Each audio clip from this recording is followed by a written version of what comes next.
Rockets were still in a tight game early in the fourth quarter. You see about 9 minutes to go, Calvin, and they went on a 23-9 run that lasted 8 minutes. They held the Warriors to just 9 points over that 8 minutes. Well, how often do we talk about defense dictating the offense? And this is what they did. The Rockets, during that stint, was able to also get 23 points on the fast break because of their defensive intensity and their good rebounding. Yeah, created 20 turnovers for the Warriors tonight. Attacked, and huge fourth quarter for the second game in a row for Jalen Green. 10 of his 21 in that fourth quarter. Well, let's not, absolutely. He took his time tonight. He didn't try to, play any hero ball. He just took what the defense gave them. And during the fourth quarter, when they started backing off, trying to help in other areas, that's when he took over. This was a Draymond night. He got into it early. He got into it with everybody. And the Rockets kept their cool. Well, he just, what he's always done since he's been in the league is try to get in people's heads, as we said. And he knows who he can bully and who he can't. Notice when he was walking next to Dylan the villain, he didn't try to pull that bad man act.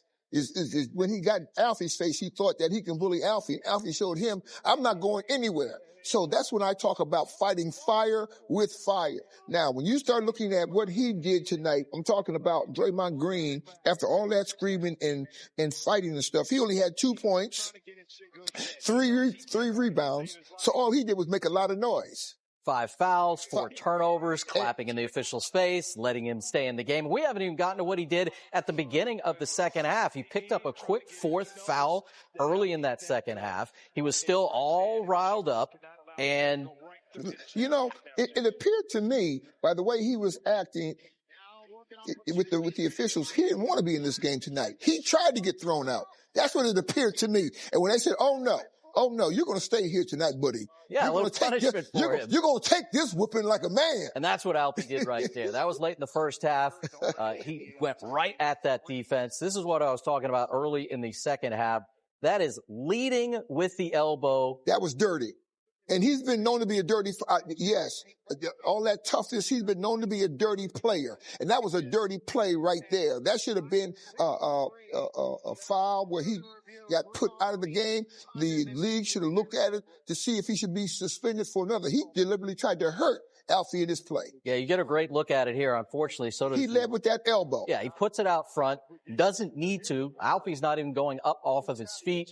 They did review it. It was a personal foul. It was elevated to a flagrant 1. No. They were being kind. That's a flagrant 2 when you lead with the elbow to deliberately hurt another player. That's a flagrant 2, no matter how you look at it down the line. And obviously, he's always talking. What's he saying to Fred? What's Fred saying to him? What did you like about your defense overall, but especially on Curry? It seemed like you guys were pretty aggressively trying to deny him the ball and limit his shots, and it worked. Yeah, obviously, before the last 2 tip-ins, 92 points, 16-point fourth quarter before those 2.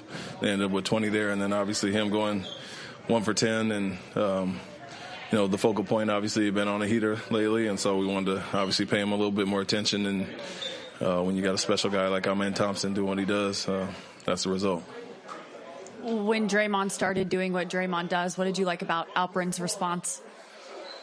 I mean, he handled it well, didn't get baited into it, and then attacked aggressively offensively, so and stepped up on the defensive end. So we understand what it is. He was in foul trouble, and I think our guys were being aggressive going after him.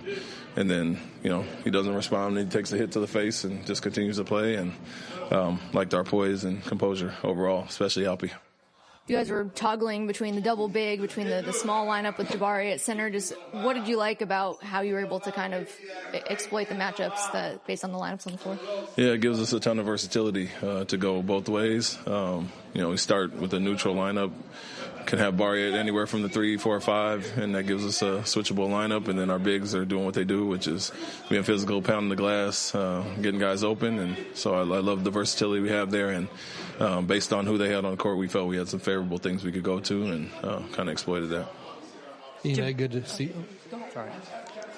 Good to see you, sir. Thank you, too. You guys have had a great year, but these last 17 games, you go 15-2. You beat OKC the way you did the other night. This is another statement game. Just how do you explain the late surge that's happening right now? Well, our guys understand what's at stake coming up. I think we've made a conscious effort to really lock in and focus on. Ever since 20, we knew it was tight, 20 games out, and especially the last 10. And then I would say minus the Utah game, we know it's high caliber opponents that we're facing, and so want to be very sharp and deliberate about what we're doing going into the playoffs. We've thrown a little bit more at them as far as preparation, and our guys are handling it well. But understanding that this is the level it's going to get to, these are the teams we're going to play against, and for our guys that have never been there, it was about playing great basketball heading into the end of the season, and we've upped our physicality. Upped our intensity overall, and I think guys are just really locked in on both sides of the ball. And so getting what we want offensively, guarding the way we are defensively, is what we want to see going into the playoffs. And you touched on it with Draymond, but you've seen that before. You guys have had your battles before. What do you think he was trying to accomplish late second quarter? And did you like how everybody kind of stood firm with that intensity? But that's what he does, and I appreciate it. I don't mind it at all. And so I understand how he impacts his team, trying to get them going in his own way, and has made a hell of a career out of doing what he does, being the heart of that team, and bringing the fight when he doesn't see it out there. So. No knock on him for whatever. Like I said, some coaches might mind it. I like him, and I like what he brings to their team and what he does. And so you got to understand that. Players that do certain things, and our guys stayed locked in, stayed focused, and didn't get baited into it. So credit to both him and them. Jabari was extremely active tonight. What did you like about his activity? Yeah, he gave us a scoring punch, gave us a rebounding punch, very aggressive on both sides. But like I said, his versatility has been crucial for us since we got him back. We will downsize, we'll put him at the 5 and switch everything. He can play his normal 4 or the 3, and he's looked very comfortable out there, especially when we go to zone. We're kind of mega sized out there. And so aggressive offensively, locking in on defense and giving us that versatility, he was huge for us. About 9 minutes ago, they cut it to 2 on the Pajemski layup, and then you guys went on that little 8-0 run. They called timeout. What did you say to your team during that timeout that allowed you guys to put the clamps on them and put the game away after that? Yeah, we were being a little sloppy, and we understand that they're 6th in the league in forcing turnovers and getting points off turnovers, and that's how they generate a lot of offense. And we did it on a few of those plays, turned the ball over, let them back in it, but understood if we got shots, made them work on the end, limit to one shot, we'd be in good shape. And we're really obviously getting out in transition. Had 20 in the first half to end up with 26 there. So that was a formula for us. Taking care of the ball was a big part. We did in the first half. Got a little sloppy in that stretch, but refocused and got back to doing what we were doing, guarding well, and scored, obviously, like you said, the 8-0 run. Cameras caught you talking to Steph on your way off the court after that Draymond sequence that Sam match. I was just wondering what kind of was the message or what was going on there. I was talking to my team, about the physicality. This is the type of game we like. This is who we are. He said something, I said something. Nothing, a little friendly banter. Thank you. Friendly banter. That's what you have in store as we continue on Rockets postgame. Rockets get the 106-96 victory. They won 15 of their last 17 games. Much more coming here on Space City Home Network. After they take care of the Warriors in their building for the first time in their last 8 meetings, 106-96 the final. Rockets get win number 52. They're 25 games over 500, and the race out west is almost theirs. We'll take a look at the standings in a few minutes, but also want to note the work done up and down the lineup for the Rockets. Starting 5 tonight, Calvin, pretty balanced effort. Fred was doing what he needed to do to get other guys involved. Limited shots for him. Everybody else absolutely took care of business. You were talking about the great offensive night for DB all throughout the game. Yeah, absolutely. When you start looking at Fred's situation tonight with only 3 points, and 4 of those shots that he got were with the clock running out. He had to throw the ball up to the basket. What he did tonight was his generalship was what got the Rockets going extremely well. So when you start looking at how everybody else got involved offensively, it has to start somewhere, and it starts from that initial pass. Steph Curry only had to call his name once. The shot he hit before the end of the half. Goodness. That was it, Calvin. How did they do it? And he shot that from half court. That was it. The only one he made. Well, off all night. I tell you what, you got to give the Rockets a lot of credit. They spent a lot of time concentrating on him, forcing him into rush shots. None of his shots tonight looked natural for him. You know, he usually gets his feet underneath him, or he gets you out of defensive position where he can get a good look at the basket. Now, what I was waiting for to see the Steph Curry show up that we're accustomed to seeing. But the Rockets did a great job by switching defenders on him. Of course, Thompson was the biggest defender on him with that long arm, not allowing him to get a good look at the basket. But they concentrated on him from the whole game. You know, he can hit you in bunches. They didn't allow that tonight. Yeah, 4 turnovers. That one there forced with Jalen Green as the primary defender. And we talked about this in our pregame show, Calvin. The other teams still looking up at the Rockets in the Western Conference standings. Look at that number 32, by the way, Calvin. The Nuggets, the Clippers, the Warriors, the Timberwolves, the Grizzlies, the 4 through 8 seeds, all with 32 losses. It also means none of them can catch the Rockets because the Rockets got win number 52 tonight. The only team that could catch them for 2 is L.A., but the only way that happens is if the Rockets don't win any more games and the Lakers win all their games. The Rockets have really put this "we want the 2 seed" in motion, and they've kept their foot on the gas. Absolutely. You know, when you start looking at how the Rockets are winning right now, and we start talking about across the board, it's a collective effort. Everybody is doing what they're supposed to do when they're out there on the floor. Let's quickly go back to Jabari Smith coming in as a reserve. I mean, right when the Rockets needed that boost, he came up big. Who the heck are going to be playing the Rockets when it comes to playoff time? Because that 7-8 seed, now all those teams are bunched together, and it includes each of these 3 teams. The Lakers, they'll get on Friday in their road finale. Next up, also in L.A., they got the Clippers, and, of course, that season finale, Fan Appreciation Day over at Toyota Center, Sunday, April 13th. Nuggets lost tonight to the Indiana Pacers, so they can't catch Houston. The Rockets looked at the schedule, and it might have been daunting on paper, and it probably is in who they've played, Calvin, but boy, they've managed their way through this brilliantly thus far. Absolutely. You said something that's very important. Right now, it's not about who you play, but how you play going against that individual team, because every team is going to be different. Also, still got a lot to get into here on Rockets postgame. Rockets get the 106-96 victory on the road at Golden State, opening up their final road trip of the season with a big 10-point win. More Rockets postgame. Back here on Rockets postgame, let's get to our Kia player profile. Jabari Smith Jr. Calvin, we've been talking about him in this reserve role game after game after game, and he did it again tonight. 2 big early shots and big physical play the rest of the game. Yeah, you know, the one thing that people have got to recognize about him is he can hurt you in so many ways, in so many directions. Offensively, he can hit the big 3. He plays middle distance. He can take the ball to the basket. He puts the ball on the floor as well as any big man in the game. Defensively, he can play 4 different positions.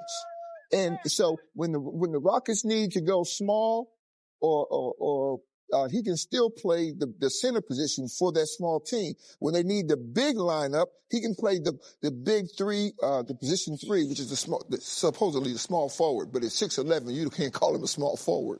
And their reserves have been outstanding. It's why you're constantly talking about them, Calvin. And they were again tonight, and each of them doing the things that they do well. You know, the thing that I'm starting to appreciate with them is that regardless of what combination Udoka puts on the floor, they play well together.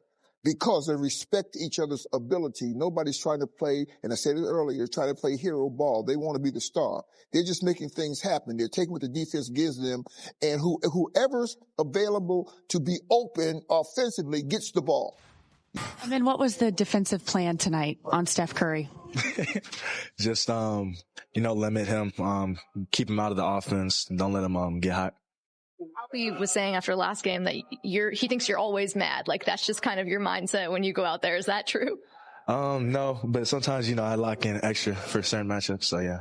How do you get yourself in that headspace to do that? I don't know. It's just like natural, me and we were talking about, he got the same thing. He came into the last 2 games mad. JT. Yeah. How much of that was maybe a little motivation? You're home. This is a guy you grew up watching. Mm-hmm. Yeah, it was extra motivation, trying to get a win up here, used to come to the games all the time. So, yeah. Did you have family here tonight? Mm-hmm. Yeah, my brother, maybe my grandparents. I don't know. Yeah. Some friends. I'm on Turkish television. What does Alpi bring to the team with you and then the camaraderie that you guys have together? Yeah, it brings a lot. Can't guard him in the post, so easy buckets for me and the rest of the team, and just improving defender and super competitive. Thanks, bud. And then Steph and Coach were having a few words right before halftime, and I was talking to Coach about how Steph seemed a little more rattled than we typically see. I mean, could you sense that he was getting pretty frustrated out there? I didn't even notice, to be honest. I was just locked in on him. I guess I should notice if I was locked in on him, but I didn't. So, yeah. In general, when you're guarding someone, like, how can you tell, like, okay, I'm getting the better of this matchup, besides them missing shots, of course? Just speeding them up, them taking shots they don't want to take. And, yeah. Jalen went off in the fourth quarter, and then you had Jabari's awesome play off the bench. What do you like about the way this team is playing collectively as a whole? Yeah, I mean, it's next man up. Starters come out. Bari, Tari, JT, Aaron, Steve-O, everybody. They're bringing that same energy, and we got no weak links. So, yeah. You guys can toggle between the double big lineup, having Jabari at center, the kind of more traditional starting lineup. Like, what do you think that does to other teams? Just gives us more opportunities to get offensive rebounds, because they got to worry about Alpi and Steven. So me, Jalen, Fred could clean it up, Jabari, Tari, and them. Thank you, Amen. Big effort from the Rockets tonight, as has been the case over their last 17 games. They're 15-2 in their last 17, and now just 3 games remaining. 106-96, the final. Rockets beat the Warriors. Just moments after Draymond Green picked up the technical for shoving Alpi. When you start looking at Alfie, what's the thing that you notice most about him? When he's doing his job, he's being aggressive. He's taking the ball to the basket. I like the fact when he recognizes who's on him, that's when he really becomes super aggressive. He'll take that ball to the basket, and he'll force you to play his game. Very mouthy from Alpi tonight. He was pretty fired up, flexing, yelling, scoring. Our broadcast duo enjoyed it that much. Imagine how the players enjoyed it, and the coaches, as they make their way to L.A. to finish out this road trip against the Clippers and the Lakers. We'll be back here on Rockets postgame after another big Rockets win. Alperen Şengün, here's what he had to say after the big win tonight. The tussle with Draymond and him trying to fire you guys up, what impact did that have on you guys for the rest of the game? I think that was the moment we won the game because, everybody got heat up and we responded well. And, I think they were trying to scare us to play softer, but even that, you just play harder after that and just proud of my team. Were you able to be so dominant inside tonight? Just mindset to come into game. That's what I do, and everybody doing their job. My man like the nuts. Jalen is scoring everywhere, so it's just my job is to dominate the paint and board every game, and just a mindset. When Ben does what he does on Steph, how much easier does it make the defense on the rest of you guys? Of course, like Steph is the, guy, their guy. It was a game plan to just stop him, and Amen did a pretty good job. We just help him as much we can, and, he was on him all night. I'll ask in Turkish. Alperen, Rockets'ın başarısı hakkında ne düşünüyorsun? Bunun anahtarı ne sizce bu sezon? Artık 4. yılımız ve çok iyi oyuncularımız var. İlk 3 yıl aslında öğrenme süreciydi bizim için. Bu yılda onu artık sahaya veriyoruz. Harika bir koç grubumuz var, harika oyuncularımız var. O yüzden onun sırrı o diyebilirim. Yoldaşlık çok iyi bu takımda bu sezon. Lost me on that one, Chief. Many of us. Rockets have been taking care of some hot teams lately. Snapped the OKC 11-game streak. They handed the Warriors just their 6th loss in the last 2 months. The Clippers, who the Rockets will face in L.A. on Wednesday night, they've won 11 of their last 13. That is a 9:30 tip-off. So our coverage begins here at 9 o'clock right here on Space City Home Network. You see their record since March 5th, 14-3. And as Craig mentioned, James Harden and Kawhi Leonard will likely play in this game.